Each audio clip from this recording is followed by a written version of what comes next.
Hi, this is Kathy. Welcome to this channel where we challenge one another to live a victorious Christian life. In this video, I'm going to be talking about the grieving process. I recently lost my mom and I received amazing support from friends, colleagues, and family.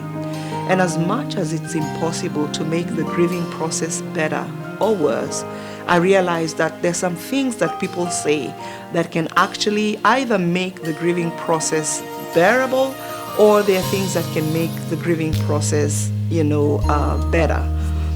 In this video, I'm not going to fault anyone, and I'm going to be talking about some of the things that were said to me as a way of processing what has happened, because it's very recent. The wound is still very fresh, and I know that people have the best intentions when they come to condole with somebody who has just lost a loved one. So people don't mean, to be malicious or say mean things, when they come to condole with someone. So this video is not meant to fault anyone. So please bear with me as I try to process the grief, and I pray that maybe you'll get something tangible that can help you, in your grieving process. When people go through a grieving process, there are a lot of thoughts that go through the mind. There are a lot of things that go through their hearts, and it can be extremely difficult. The first thing that comes to mind that I heard repeated over and over again was that, Catherine, be strong. Catherine, do not cry. And as well meaning as these sentiments and statements are, I find it strange that you would come to actually visit somebody who is grieving and you are telling them, don't cry. Crying is a natural process that we go through. And I find it strange that you're coming to condole with someone that has gone through a very difficult time, and the first thing you're saying is that be strong. What is the meaning of be strong?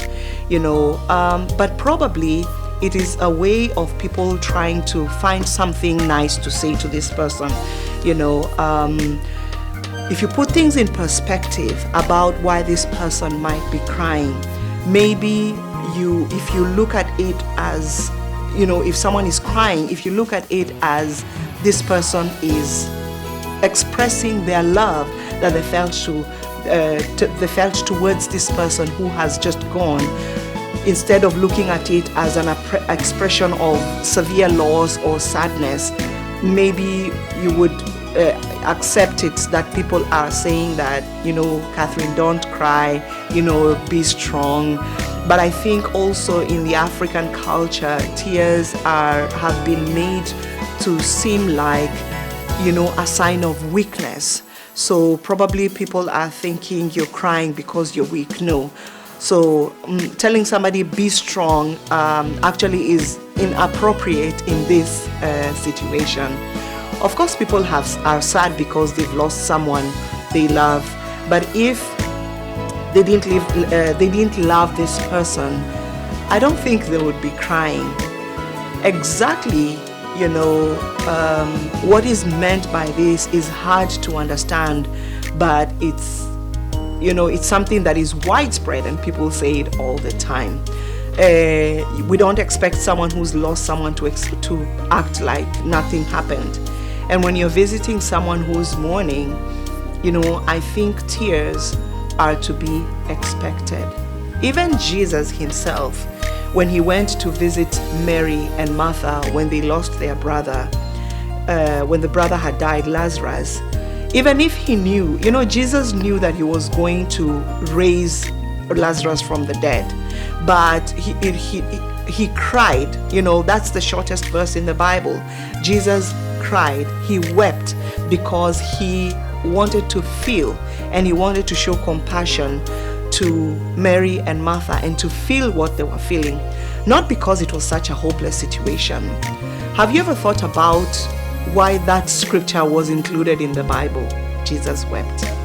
I believe it's because God, even God himself, knows that as long as we are alive, and death is a part of life. And being touched by this loss is something that hurts. Allow people to mourn in their own way. There are people who wail, there are people who cry quietly, and you cannot say that someone is not mourning because they are not wailing, or you cannot say someone is not mourning because they are silently crying. Allow people to mourn in their own way. Allow people to cry if they are crying. Probably an appropriate thing to tell the person who's grieving would be that you understand their loss. One thing that comforted me personally when someone, said something like, when someone said something like losing a parent is hard, and that they understand that it's difficult, and that they are sorry for my loss. There are things, these are things that made me feel a lot better. They did not alleviate the pain completely, but it helps to know that someone is feeling together with you. Someone is allowing you to feel what you're feeling. There are things that people say with good intentions, but are so wrong. Things like, at least she lived a long life. At least she had many children. Or at least she was not young. As much as I understand what would be meant by this, it is still insensitive, and it's still not supportive. The fact is still that this person is dead, and it wouldn't matter if the person would live to be 120, 150. It's still a loss. This person has still left people that loved her. This person has still left people that loved him. And to say that, at least they lived to be old, I think it's a cultural thing, but it is quite insensitive. It wouldn't be better if someone who was old, to just hang around and be laughing around. I know that it's a part of some culture where we come from, that people celebrate life, but I fail to wrap it around my mind that people completely don't cry. People completely don't feel that this person has gone, and this person, we love them and we'll never hear them again. We'll never speak to them again. As much as we celebrate life, especially when someone dies, in the Lord, someone who knows the Lord, and they pass away, I find it still inappropriate to say that, at least the person was old. Another insensitive thing to say is that this was their time, or everyone dies eventually. These things, as much as they are true, they're really not helpful in the grieving process, in the instance that someone is grieving. Please allow people to feel what they are going through. Among the most helpful statements that I heard were, "Catherine, I am praying for you. I am here for you if you need anything." And if you know the person that has passed away, sharing memories of this person are a great gift to someone who was grieving. For example, people who knew my mother personally, and they would say that I liked the way she hugged.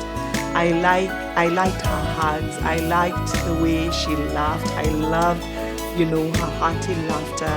I loved the way she loved to tease. These are things that actually helped me during this grieving process and are still very helpful. And it was a great comfort to me to hear things that people said about my mom, people who remembered her, people who knew her. This brought great comfort. I think I've said it before. But the most insensitive thing you can do to someone who's grieving is to question them about their family dynamics. It is not the place nor the time. If you're not reaching out with help or prayers or practical support or your presence, do not reach out to someone who's grieving to interrogate them about very personal things, especially if you're not close to them. I received one terrible phone call from a very horrible woman during this time who was asking, why are you asking for financial help towards the burial, of your mother? And she was on the verge of even asking how much each and every one of my siblings or family members earn, because she simply could not understand why she needed to help financially. When, I'm living abroad, my siblings are also living abroad. One thing we need to realize is that if you cannot help a grieving person, I don't think they would hold it against you that you're not helping, and they wouldn't even remember that you didn't help. But if you do help, probably it would stick with these people for the rest of their lives, and they are very grateful. And I realized that in my culture, for example, where we come from, if you are unable to pay school fees for your daughter or your son, you're able to call the society at large and tell them, please help me. I need to raise money for my children. I'm not able to send them to school. Or you're not able to pay your house rent. We have a culture that is called Harambee, where people come together and they help each other. So in the Kenyan culture, it's not very foreign that you ask people for help. And especially when someone dies, it's very common for people to come and help you to raise up the money to foot the funeral costs. So it is not something that is weird. It is not something that is strange. In some other cultures, for example, where this particular woman comes from, it is strange maybe for people to ask for help when it comes to burial. But bear this in mind, that our cultures are different, and it is not a must for you to help. It is not a must for you to be there for a grieving person, especially if you do not know what to say or what to do. Especially, in our different cultures, we need to respect one another's cultures, and you cannot hold it against somebody if they do not do things that do not make sense in your culture. No culture is superior to another culture. Allow people to do things in their own way. Last but not least, when the people who are grieving need your prayers, they need your love, they need your presence. If you're not able to offer this, it would be best if you keep quiet. If you are in your chambers and you're talking about how strange they're doing this or how strange they're doing the other thing, just keep it to yourself. You don't need to express this to the person who's going through what they are going through. Be there for the person. If you're not able to help, it's well and okay. If you're able to help, it's very well appreciated. I am very, very grateful, to everybody who was there when my mom passed away. I was very grateful for the phone calls. I was very grateful for the financial assistance. I was very grateful for the prayers, And one other thing is that do not put an expiry date on someone else's grief. People who are like, oh, but it was last month. It was 2 months. You cannot put an expiry date on someone's grief. That is up to the person to decide when, it's now okay to move on, because people grieve in different ways. People have a different timeline, if I may call it that, to grieve. People have different ways they deal with their grief. So, don't impose, your opinion. Don't impose your culture. Don't impose your thoughts on somebody. Be there for them. If you can't, it's okay to stay away. So I pray that this has helped somebody, or this will help someone. If you're going to console with your friend, if you're going to help them through a difficult process in their life, if not, you could leave a comment, tell me what could be said better, what could be done better. If you have ways that somebody has either helped you to deal with your grief, please leave it in the comments below. Or if you have a way, someone has actually heard you, I'd like to also hear some of these things, so I know that I am not alone in this process. This is Kathy, and I am challenging us to live a victorious Christian life. Keep the faith.